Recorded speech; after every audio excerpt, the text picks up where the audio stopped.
হযরত আব্দুল কাদের জিলানী রাহমাতুল্লাহি আলাইহির বাবা কেমন রোজাদার ছিল, কেমন তাকওয়া অর্জন হয়েছিল। যুবক মানুষ আব্দুল কাদের জিলানী রাহমাতুল্লাহি আলাইহির বাবা আবু মুসা জঙ্গি রাহমাতুল্লাহি আলাইহি যখন যুবক মানুষ আহারে কয়েকদিন যাবৎ সে অনাহারে রয়েছে, খাদ্য পানি গ্রহণ করতে পারে নাই, অভাব অনটনের কারণে কয়েকদিন যাবৎ সে অনাহারে রয়েছে। ইচ্ছা করলে মানুষের কাছে খাবার চাইতে পারে, ইচ্ছা করলে মানুষের গাছ থেকে ফলমূল পেড়ে খেতে পারে। মানুষের যখন অভাব হয়, মানুষের যখন পেটে প্রচন্ড ক্ষুধা লাগে, তখন সেই ব্যক্তিটা হিতাহিত জ্ঞান হারিয়ে ফেলে। আর আমি যেটা খাইলাম সেটা হালাল খাইলাম না হারাম খাইলাম, এটা সে দেখতে চায় না, বুঝতেও চায় না, হিতাহিত তার জ্ঞান হারিয়ে ফেলে। কিন্তু আবু মুসা জঙ্গি রাহমাতুল্লাহি আলাইহি কেমন তাকওয়াবান ব্যক্তি ছিল, সে একা একাই নদীর ধার দিয়ে চলতেছে, কারো কাছে খাবারও চায় না, কারো গাছের ফলও পেড়ে খায় না, কারণ তার ভিতরে তাকওয়া অর্জন হয়েছে। সেই ব্যক্তি একা একা নদীর ধার দিয়ে হাঁটতেছে, প্রতিমধ্যে দেখতে পেল সেই নদীর পানি দিয়ে ভেসে আসতেছে আপেল। কোন কোন বর্ণনায় পাওয়া যায় পুরোই ভেসে আসতেছে। যাই হোক, ধরেন আপেল ভেসে আসতেছে। ভেসে আসা জিনিস, বিশেষ করে ফলমূল গ্রহণ করা যায়, জায়েজ আছে এটা। আবু মুসা রাহমাতুল্লাহি আলাইহি তখন সে ভেসে আসা ফলটা পানি থেকে উঠানোর পর সেই ফলটা খেয়ে ফেললেন। ক্ষুধার যন্ত্রণায় সে আর এইটা বুঝতে চাই না এই ফলটা কার বাগান থেকে এসেছে, কার ফল, এইটা সে বুঝতে চেষ্টা করে নাই। যখন সেই আবু মুসা সেই ফলটা খাইলে, খাওয়ার পর তার মনের ভিতরে কেমন যেন অস্থিরতা বিরাজ করতেছে। আমি যে ফল খাইলাম এইটা কার বাগানের যেন ফল, আমি তো তার কাছে অনুমতি না নিয়ে ফলটা খেয়ে ফেললাম। আর সেই ব্যক্তিটা যদি আল্লাহ তাআলার কাছে কাল কিয়ামতের ময়দানে আমার জন্য যদি নালিশ করে, তাহলে আমার আল্লাহ তাআলার কাছে কি জবাবটা আমি দেব? তার হৃদয়ের ভিতরে কম্পন সৃষ্টি হলো। কেমন তাকওয়াবান দেখেন আপনি। আমি যদি হইতাম এরকম খাওয়ার পর মুখ মুছে দেখতাম আশেপাশে কেউ আমাকে দেখতেছে কিনা, যখন দেখতাম কেউ নাই, আবার সেই দরবেশের মতো আমরা হাঁটা শুরু করতাম। বলেন ঠিক কিনা? আবু মুসা রাহমাতুল্লাহি আলাইহি তিনি আমার আপনার মতো নয়, সে হচ্ছে খোদাবিরু একটা ব্যক্তি।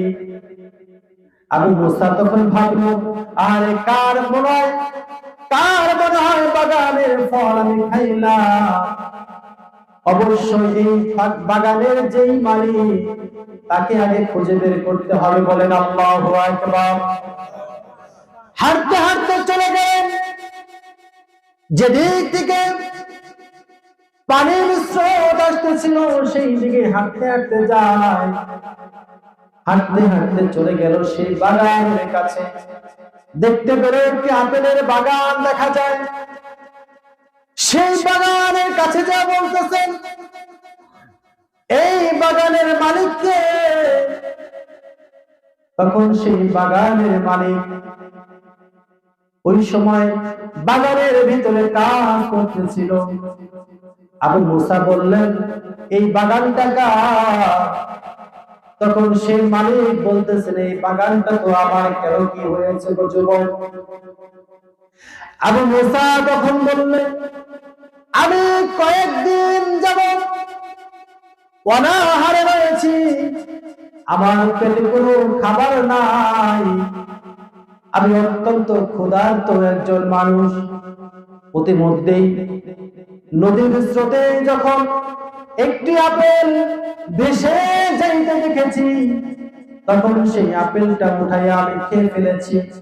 কিন্তু আমার তখন চিন্তা ভাবনা আসলো, আরে এই বাগানের মালিকের কাছে তো আমি অনুমতি নেই নাই।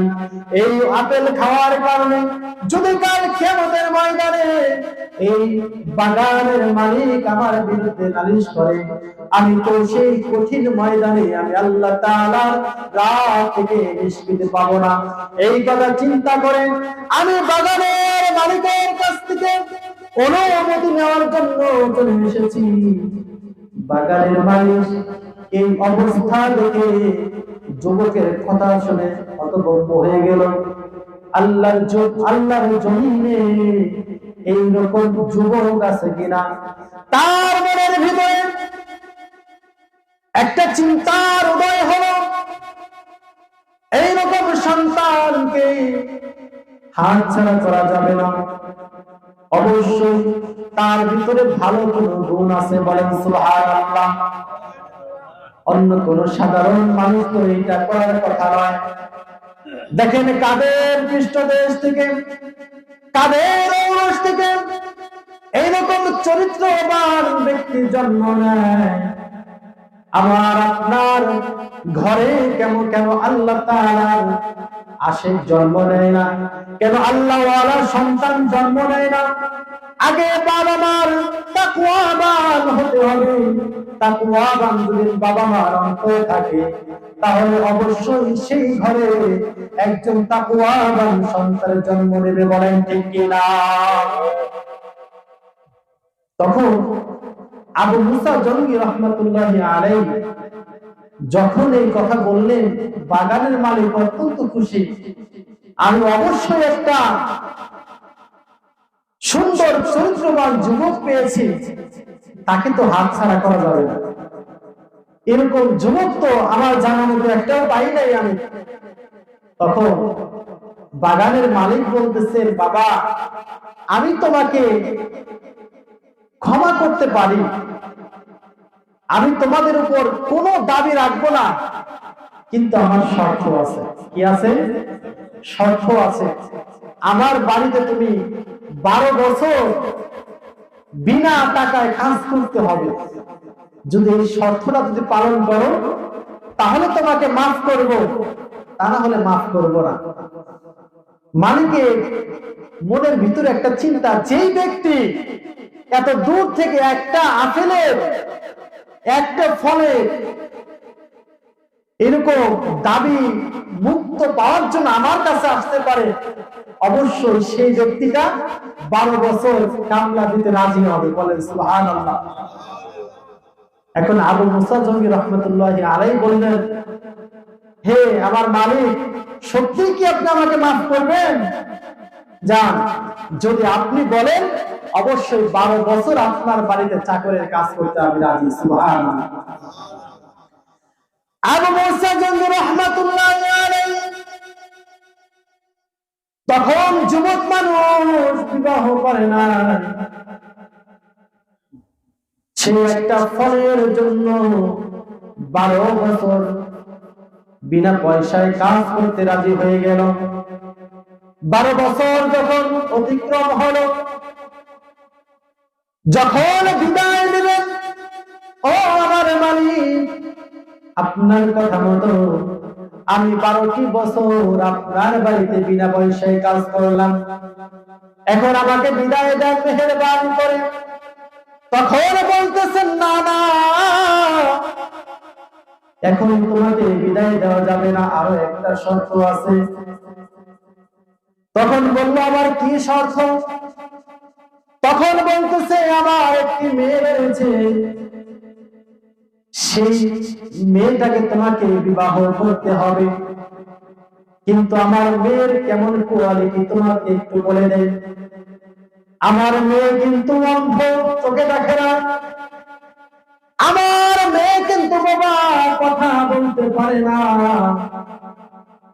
আমার মেয়ে কিন্তু ল্যাংড়া হাঁটতেও পারে না।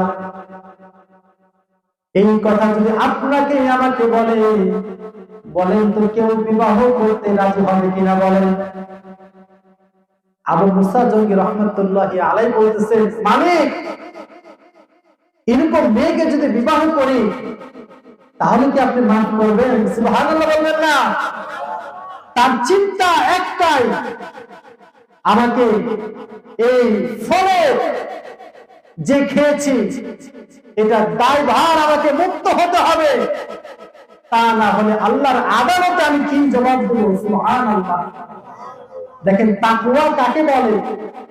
একটা রোজাদারের অন্তরে তাকওয়া এইভাবে সৃষ্টি হবে, যে ব্যক্তি আল্লাহর জন্য খালেস নিয়তে একটা রোজা রাখবে, আল্লাহ তাআলা তার মনটা ঠিক এইভাবেই করে দিবে। সুবহানাল্লাহ। তখন আবু মুসা বলতেছে, মালিক এরপরে কি আপনি আমাকে ক্ষমা করবেন?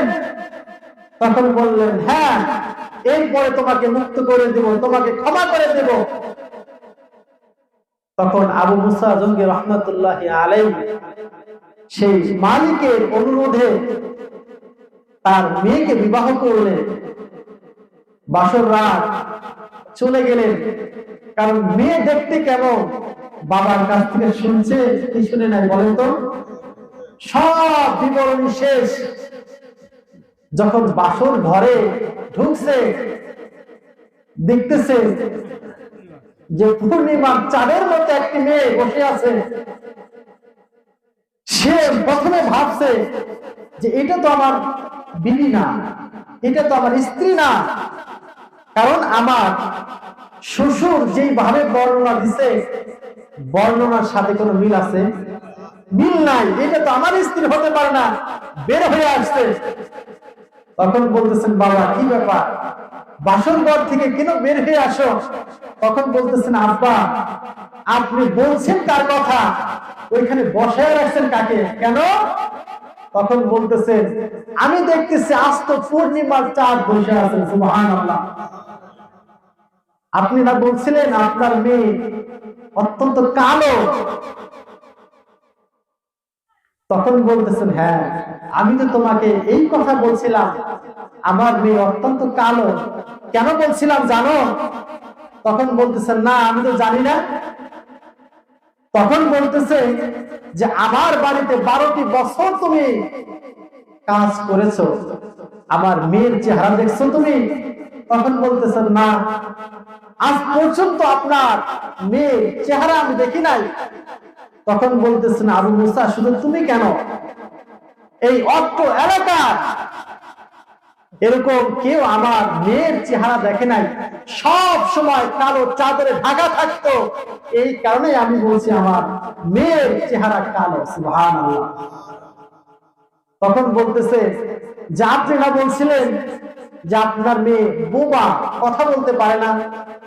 তখন বলতেছেন, হ্যাঁ আমি তো এই কথা বলছিলাম, আমার বাড়িতে 12 বছর তুমি কাজ করছো, আমার মেয়ে একটা মুখের কথা তুমি শুনছো? তখন বলতেছেন, না একটা মুখের কথাও শুনি নাই, কোনো সাউন্ড শুনি নাই। তখন বলতেছেন, তুমি কেন অন্য কোন পর পুরুষ আমার মেয়ের কথা শুনি নাই? বলেন সুবহানাল্লাহ। এই কারণে আমি বলছি যে আমার মেয়ে বোবা, কথা বলতে পারে না। তখন বলতেছেন, বাবা আপনি না বলছিলেন আপনার মেয়ে ল্যাংড়া, হাঁটতেও পারে না?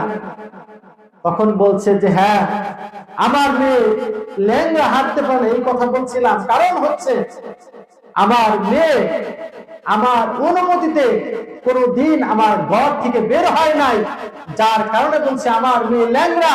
কিন্তু আমার মেয়ে ল্যাংড়া নয়, সম্পূর্ণ পরহেজগারিনী তাকওয়াবান অর্জনকারী একটা মেয়ে, ওটাই হচ্ছে তোমার স্ত্রী। বলেন সুবহানাল্লাহ। দেখেন এমন তাকওয়াবান অর্জনের ঘর থেকে আব্দুল কাদের জিলানী বের হবে না, আমার আপনার মতো দুশ্চরিত্র মানুষদের ঘরে বের হবে? সম্মানিত উপস্থিতি, আজকে কেন আমাদের ঘরে ভালো সন্তান জন্ম নেয় না, কারণ আপনি আমি এখনো তাকওয়াবান হতে পারি নাই, আমার বিবি এখনো তাকওয়াবান হতে পারে নাই, যার কারণে তাকওয়াবান সন্তানও আমাদের ঘরে আসে না। এখনো যদি আল্লাহর কসম, যদি আপনি আমি তাকওয়াবান হয়ে যাই, অবশ্যই এখনো আল্লাহর জমিনে আব্দুল কাদের জিলানীর জন্ম হবে। সুবহানাল্লাহ। সম্মানিত বন্ধুগণ, যে কথা বলতেছিলাম, একজন রোজাদারের দাম আল্লাহ তাআলার কাছে কেমন গুরুত্বপূর্ণ। আল্লাহ পাক রব্বুল আলামিন বলেন, ও আমার রোজাদার বান্দারা, অন্যান্য পুরস্কার আমি আমার ফেরেশতাদের হাত দিয়ে দিব, কেবলমাত্র রোজাদারের পুরস্কার আমি আল্লাহ তাআলা আমার নিজের হাত দিয়ে তাদেরকে দান করব। সুবহানাল্লাহ। একটু জিকির করি, লা ইলাহা ইল্লাল্লাহ, লা ইলাহা ইল্লাল্লাহ,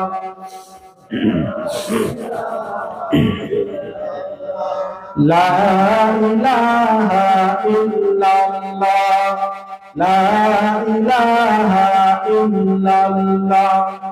নেই কোনো মাবুদ আল্লাহ ছাড়া, নেই কোনো মাবুদ তুমি ছাড়া, লা ইলাহা ইল্লাল্লাহ, লা ইলাহা ইল্লাল্লাহ, লা ইলাহা ইল্লাল্লাহ।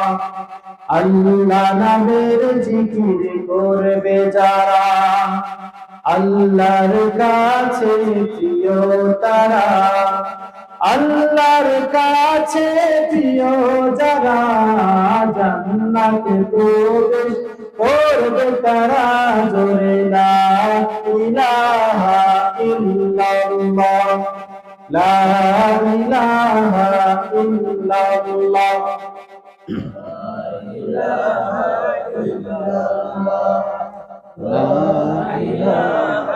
ইল্লাল্লাহ, লা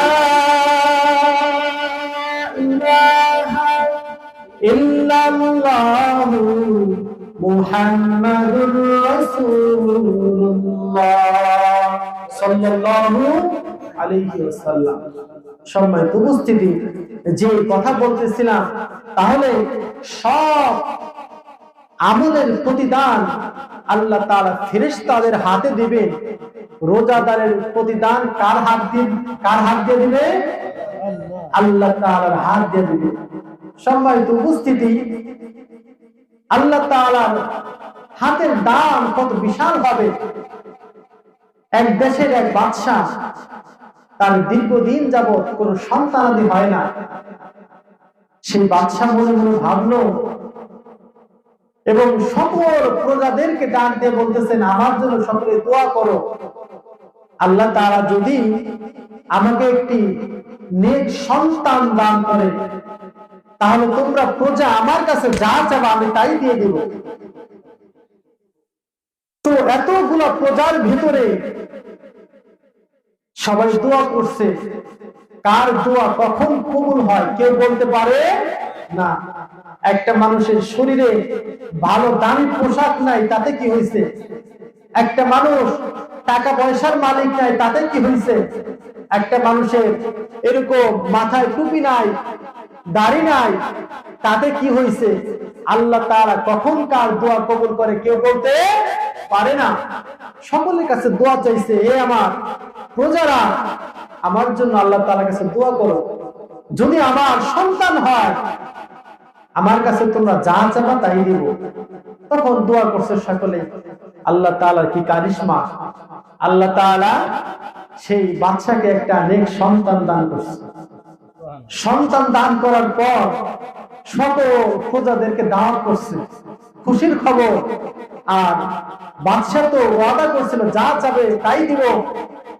তখন বলতেছেন, যার যে পরিমাণ খেতে মন চায় খাও। খাওয়া দাওয়া শেষ, তখন বলতেছে, আমি তো ওয়াদা দিছিলাম যা চাবা তাই দিব, আচ্ছা কি চাও তোমরা আমার কাছে?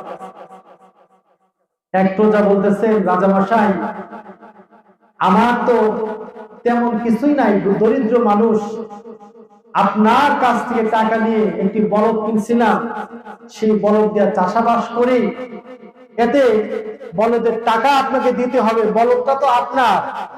সুতরাং যে এই বলদটা যদি আর আপনাকে দিতে না হইতো, আমাকে যদি একবারে দিয়ে দিতেন, তাহলে আমি সুখে ভাবে সংসার করতে পারতাম, ভালো হইতো। তখন বলতেছেন যাও, তোমাকে খুশি হয়ে সেই বলদটা দান করলাম। আরেকজনকে ডাকছে, কি চাও? বলতেছে আমি তো দরিদ্র মানুষ, আপনার ফসলের জমি চাষাবাদ করে অর্ধেক আপনাকে দিয়ে দিতে হয়, অর্ধেক দিয়ে আমার সংসার চালাই, সেই জমিটা যদি আমাকে দিয়ে দিতেন তাহলে আমার সংসারটা ভালোভাবে চলতো, আমাকে দিয়ে দেন এটা। বাদশাহ বলতেছেন আমি যেহেতু বলছি যাও, দিয়ে দিলাম।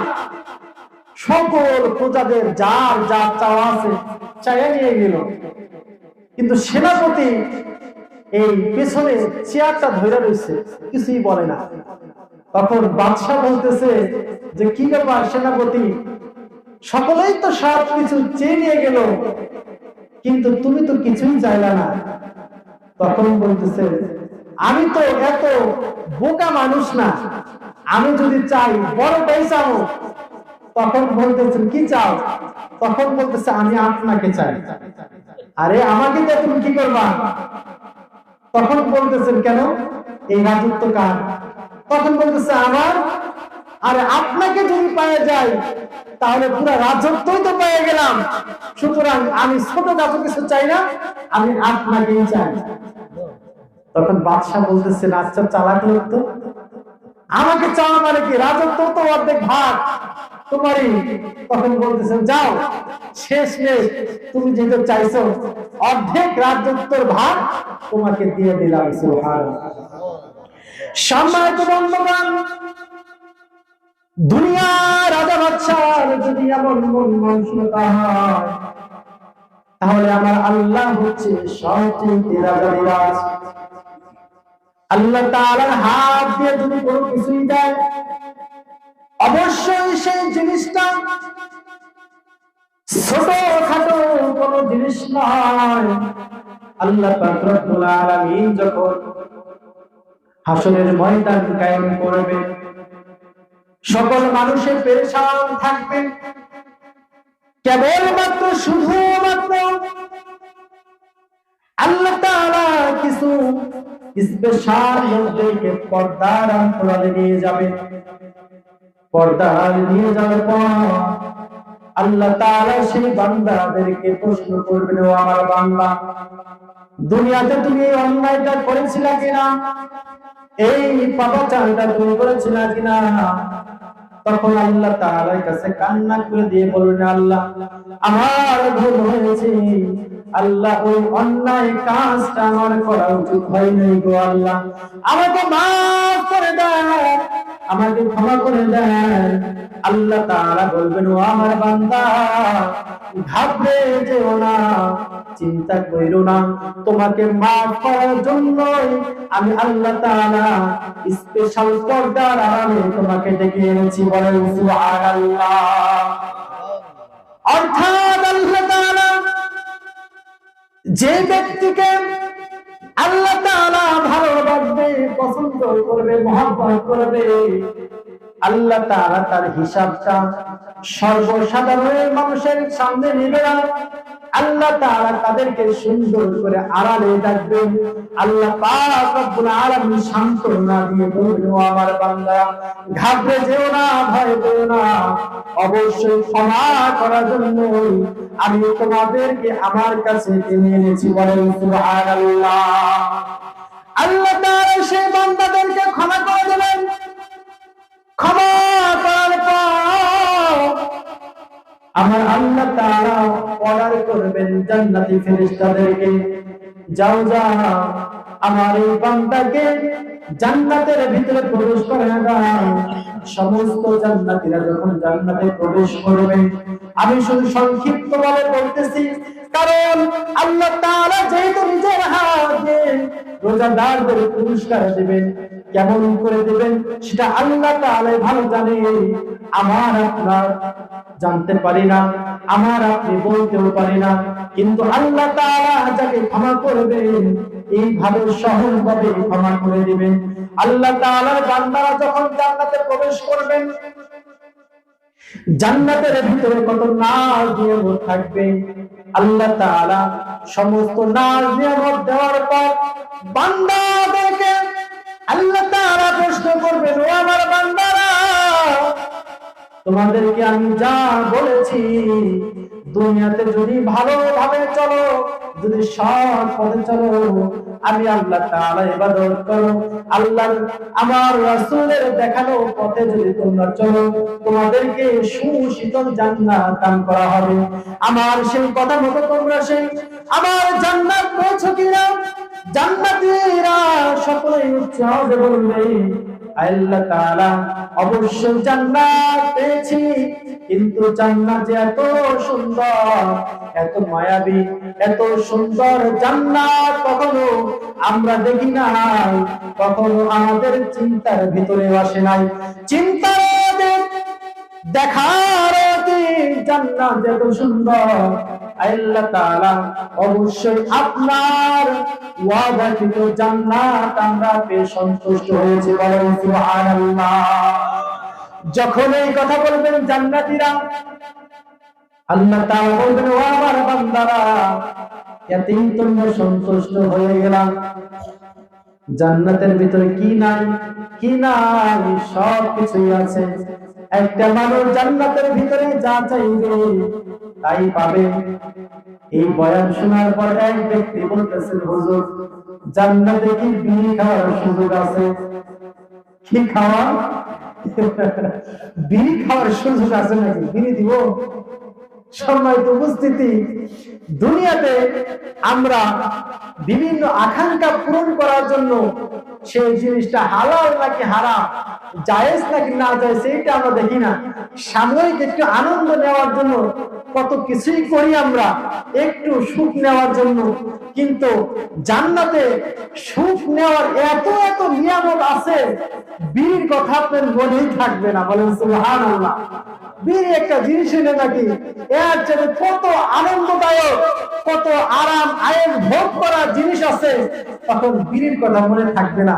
সম্মানিত উপস্থিতি, আপনার পেটে যদি ক্ষুধা থাকে, ধরেন প্রচন্ড ক্ষুধা, সকালবেলা কিছুই খান নাই, বেলা 12টা বাজে গেছে, ওই সময় যদি কেউ বলে যে ভাই আলু ভর্তা ডাউল আছে, খাবেন নাকি? তখন বলবে যে পেটে ক্ষুধা অনেক, না করবো কেন, যা আছে তাই নিয়ে আসে, ওইটা দিয়ে 3 প্লেট ভাত মাইনা দিল, ঠিক কিনা বলে? কিন্তু যদি এই মাত্র আপনি বিয়ের দাওয়াত খায় আসলেন, কিংবা খরচের দাওয়াত খায় আসলেন, ইচ্ছে মতো খাইছে, এখন যদি বলে যে ভাই আসেন আমার বাড়িতে, ওটা ডাউলে ভাত খেয়ে যান, যত টানো সে ব্যক্তিটা খাবে? তখন বলবে যে এই মাত্র পেট ভরে দাওয়াত খাই আসলাম, এখন মাত্র দাওয়াতে ভাত খাবো নাকি? না, খাবো না। ঠিক তেমনি ভাবে দুনিয়াতে আরাম আয়েশের জায়গা আমরা বিন্দু মাত্রে আরাম আয়েশ খোঁজার চেষ্টা করি মাত্র, কিন্তু এটা আরাম আয়েশের কিছু না। আরাম আয়েশের জায়গা হচ্ছে জান্নাতের ভিতর। আল্লাহ তাআলা এত নিয়ামত পাওয়ার পর সেই বান্দার দুনিয়ার কোন আয়েশের কথা মনে থাকবে না, দুনিয়ার কোন আরামের কথা তার আর মনে আসবে না। আল্লাহ তাআলা যখন জিজ্ঞাসা করবে, আমার বান্দারা, আমার কথা মতো তোমরা জান্নাত পেয়েছো কিনা? বলবেন, হে আল্লাহ, আপনার কথা মতো আমি জান্নাত পেয়েছি। আল্লাহ তাআলা বললেন, ও আমার বান্দারা, এই জান্নাত পেয়ে তোমরা এত খুশি হয়েছো, আমি আল্লাহ তাআলার কাছে আরো অনেক কিছু আছে। বলেন সুবহানাল্লাহ। সেই বান্দা এই কথা শুনে হতভম্ব হয়ে যাবে। আবার কি বলে, এত এত কিছু পাওয়ার পরেও আল্লাহ তাআলা বলতেছেন আরো কিছু আছে। আরো কিছু কি? এটা কেউ বুঝতে চাবে না, বুঝতে পারবে না, জানতে পারবে না। কিন্তু আল্লাহর নবী সাল্লাল্লাহু আলাইহি ওয়াসাল্লাম আল্লাহ তাআলার কাছে আরজ করবেন আর জিজ্ঞাসা ও আল্লাহ তুমি যে কত মহান তোমার বান্দারা টের পায় না এখনো তুমি তো সব দিয়েছো দুনিয়াতে যে আল্লাহকে ভয় করে সারাটা দিন না খেয়ে রোজা রেখেছিল শীতের রাত্রিতে ঠান্ডার পানি দ্বারা উযু করে নামাজ পড়েছিল সত্য পথে চলতে কত কষ্ট তারপরেও তোমাকে ভালোবেসে ভয় করে তোমার এই বান্দারা সত্য পথে চলেছিল কিন্তু যে আল্লাহকে ভয় করে যে আল্লাহকে ভালোবেসে এত কিছু করলো আজ পর্যন্ত সেই আল্লাহকে তোমার বান্দারা আজ পর্যন্ত দেখে নাই মেহেরবানি করে যে আল্লাহর জন্য তো তোমার বান্দারা এত কিছু করলো আজকের এই সৌন্দর্যপূর্ণ মুহূর্তে তোমার বান্দাদের সামনে তোমার এরকম চেহারাটা দেখিয়ে দাও বলে সুবহানাল্লাহ আল্লাহ তাআলা বলছেন না যে বান্দারা জান্নাতের ভিতরে যা চাবে আমি আল্লাহ তাআলা তাই দিব এই কথাটা কার